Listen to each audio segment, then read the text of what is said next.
Je veux plus l'orgueil. Seigneur, je veux plus l'arrogance. Seigneur, je veux plus la médisance. Seigneur, je veux plus la colère. Tout ça là. Faut prier. Seigneur, enlève. Seigneur, enlève, brise et détruit. T'inquiète pas, ça va arriver. Un conflit peut être créé, mais tu ne dois pas répondre. Quand on va te mitrailler là, faut tout accepter. Les balles, il faut tous les prendre. Toutes les balles qu'on va tirer sur toi, il faut accepter. Mais tu t'es regardé, toi, ta bouche, hein?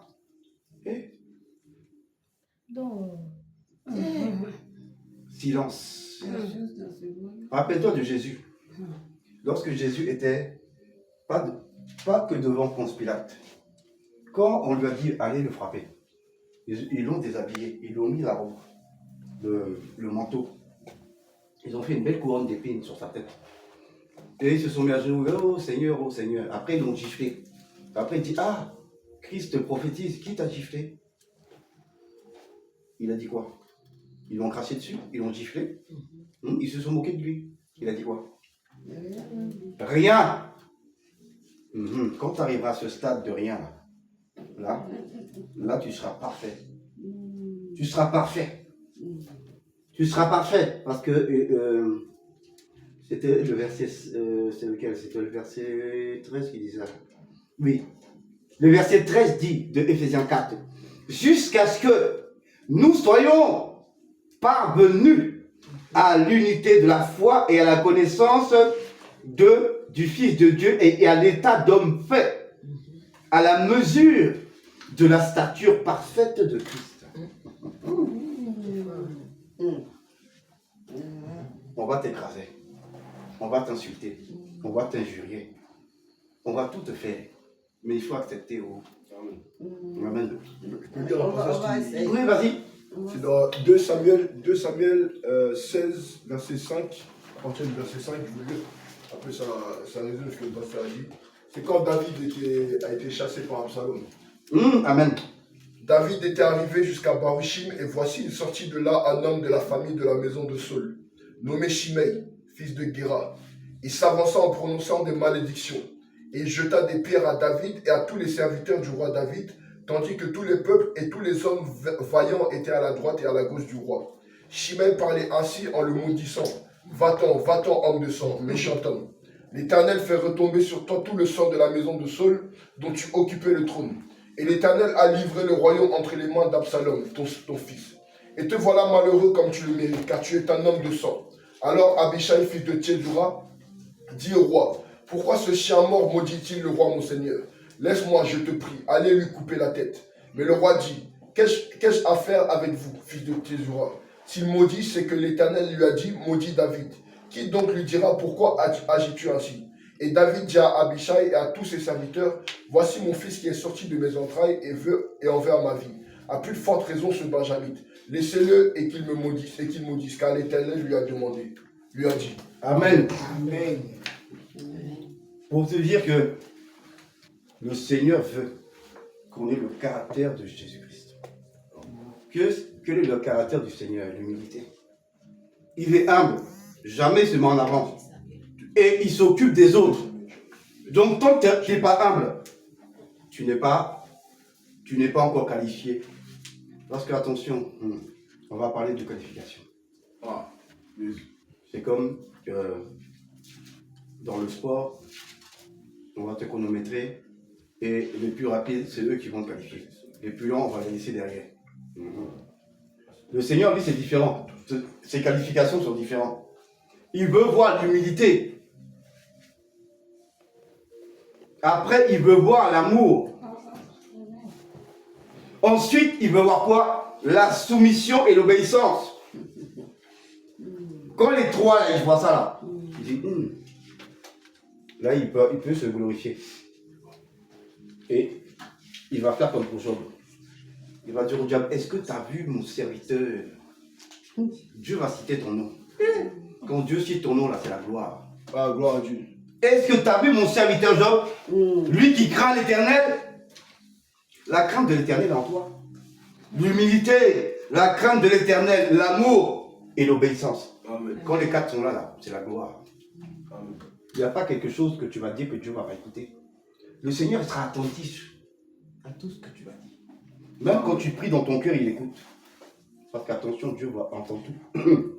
Il entend quand tu pries dans ton cœur, il entend. Quand tu pries à haute voix, il entend. Mais quand tu pries dans cachette, dans ton cœur, tu es là. Lui, il entend. Et le Seigneur a des oreilles puissantes. Ça traverse tout. Donc, tant que Dieu ne voit pas ces 4 traits de caractère qui sont les caractères fondamentaux du Christ, c'est disqualifié. Pourquoi? L'Éternel a envoyé le Fils. Et il n'a pas envoyé que pour nous sauver. Mais il l'a envoyé pour être un modèle pour ses frères. Un modèle en parole, en pensée et en action. Donc le modèle que nous devons suivre là, c'est pas le pasteur le modèle. Donc si tu vois les défauts du pasteur là, c'est pas lui que tu suis. Tu écoutes les enseignements que Jésus lui a dit de te donner. Mais c'est Jésus-Christ derrière son dos là que tu limites. Amen. Parce que c'est Jésus qui est parfait. Nul homme n'est parfait devant Dieu. Donc le pasteur, tu trouveras toujours des défauts chez lui. Lui aussi, il se cherche, comme on dit chez les Ivoiriens. Le pasteur se cherche aussi. Parce que lui aussi, il a intérêt d'être humble, d'avoir la crainte de l'Éternel, d'être soumis et obéissant à Dieu.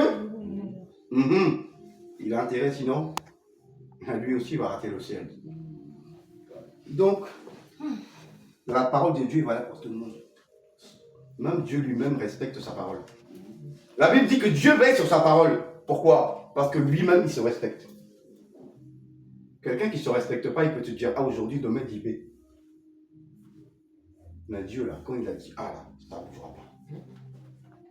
Donc, humilité, crainte de l'Éternel, amour et obéissance. Quand les 4 sont là, Dieu est content, il va se glorifier, il va t'appeler. Il va dire, est-ce que tu connais mon serviteur Arthur? Amen. Est-ce que tu le connais? Il dit oui. Et il va dire au diable, est-ce que tu le connais? Il va dire, ah mais si. Si je sais, je le connais. C'est celui que tu protèges. Mais pourquoi Dieu le protège? Parce que l'humilité est entrée. La crainte de l'Éternel est entrée. L'obéissance est entrée. Amen. L'amour est entré. Amen. La Bible nous dit que Dieu est amour. Et l'amour, c'est quoi? C'est se soucier de ton frère. Ton frère va pas bien, toi, tu n'es pas bien non plus. Tu ne peux pas te réjouir de... Oh non, c'est son problème à lui. Non, l'amour, le vrai, c'est que si lui, il n'est pas bien, toi aussi, tu n'es pas bien. Tu pries Dieu pour lui, Seigneur, aide mon frère. C'est ça que Jésus a fait. C'est pour ça que Jésus est descendu, parce que lui nous aimait. Il a obéi au Père. La Bible nous dit qu'il était obéissant jusqu'à la mort de la croix. On l'a vu dans Philippiens 2. Que Jésus-Christ était obéissant jusqu'à la mort de la croix. Mais c'est quoi qu'il a rendu? C'est l'amour qui a fait qu'il a accepté. Tu ne peux pas accepter de souffrir gratuit. Gratuit, là. Sur la croix, on va te clouer. Et déjà, quand tu cognes ton doigt, là, tu vois déjà la douleur. Alors, imagine-toi, on prend un marteau, on commence à renfoncer un coup dedans. Eh, Seigneur. Et attends, il y a les 2 bras et les 2 jambes collées. Là, on prend un gros clou long, là. Et on enfonce ça dans ton affaire, là. Et on tape. Alors, imagine-toi le temps que ça va prendre pour que ça rentre dans la planche. Et quand c'est rentré dans la planche, il faut taper bien encore pour que tu tiennes bien debout. Après, on va te mettre debout. Et quand tu es debout, là, le poids de ton corps s'appuie dessus. Parce que déjà, l'entrée fait mal. Mais la gravité tire ton corps vers le bas. Et là, la douleur que tu ressens. C'est très fort. Donc, tu vois que quand tu penses au Seigneur, là, ça calme. D'accord? Quand tu agis dans ta vie, pense à Jésus. Quand tu parles aux autres, pense à Jésus. Quand tu agis dans ta vie, pense à Jésus. Quoi que tu fasses, pense à lui. Et tu verras que ta vie va changer. Il y a même des fois, ta bouche, tu vas la fermer toi-même. Parce que tu vas dire non. Le Seigneur a trop supporté pour que...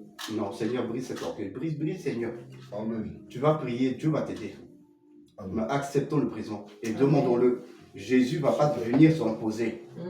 La Bible nous dit que Dieu n'est pas un dictateur. Donc tous les défauts que tu connais, il faut les citer. Dis Seigneur, viens briser mon orgueil, viens briser mon arrogance, viens briser ma jalousie, viens briser ma méchanceté, Amen. viens briser ma haine, ma jalousie, Seigneur. Je ne peux pas voir les autres avoir quelque chose, ça m'énerve. Dis, cite tout ce que tu connais, dis Seigneur, il faut tout briser. Chaque jour que Dieu fait brise tout, il va briser. Et quand tout ça sera brisé, là, tu pourras voir le ciel s'ouvrir et une lumière arriver. Ça veut dire que là, c'est bon. Tu es un candidat pour le ciel. Parce que personne si quelqu'un n'a pas le caractère de Christ, il ne peut pas aller là-haut. Parce que la Bible nous dit que Jésus va présenter à son Père. Mais le Père ne va jamais accepter quelqu'un qui ne ressemble pas à son Fils. Comment le Père va accepter? Jésus sait très bien que son Père ne va jamais accepter. Donc, rêve même pas qu'il va te présenter. Il ne peut pas te prendre. Parce que Jésus est l'exemple pour nous. Il est notre sauveur, mais il est notre exemple. Donc, imitons le Christ, imitons Jésus, comme la Bible nous dit. Soyons à la stature parfaite, comme le verset 13 le dit. Ayons les mêmes caractères que Christ. Et quand cela arrivera, on sait que le ciel est pour nous. Quoi qu'il arrive, qu'on meure aujourd'hui, qu'on meure demain, on sera au ciel.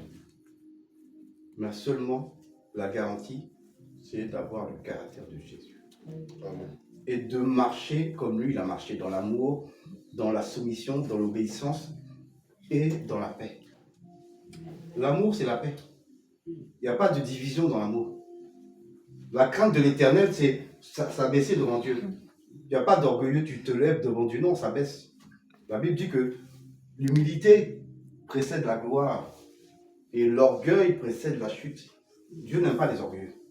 La preuve, Lucifer, pourquoi il l'a mis dehors? C'est à cause de l'orgueil, c'est tout. Donc, demandons à Dieu de tout briser. Chacun se connaît. Voilà. Donc, mettez ça en prière jusqu'à ce que le Seigneur ait fait le travail. Et quand le travail est fait, glorifions Dieu. Parce que nous savons que là, nous sommes prêts pour aller au ciel. Que le Seigneur nous bénisse. Amen. L'heure est partie. Hein? C'est pour ça qu'il y avait le petit papier pour... Donc, si ça tenait qu'à moi, j'étais encore parti. C'est comme le train quand il est parti. Mais on est bien. Il ne s'arrête pas comme ça. Il faut freiner longtemps avant pour qu'il s'arrête à la gare, sinon il va passer tout. Soyez tous bénis. Si la parole vous a fait du bien, acclamez, acclamez, acclamez. La parole du Seigneur. Amen. Amen.